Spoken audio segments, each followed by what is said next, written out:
To use your Bryght Duo Kit, start with the Prep Cleanser and use about the size of a dime, larger for larger areas if needed.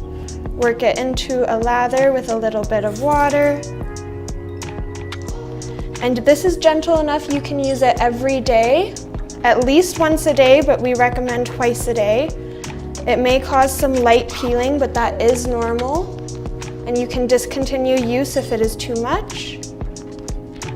Rinse it off after 20 to 30 seconds.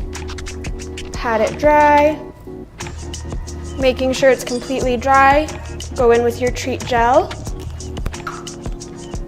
and use a pea-size amount, larger for larger areas. Work it in, massaging the skin for 20 to 30 seconds. And once it is completely dry, if it's an area exposed to sunlight, you can layer your moisturizer and your SPF on top. If you're using it on your face, these products go first.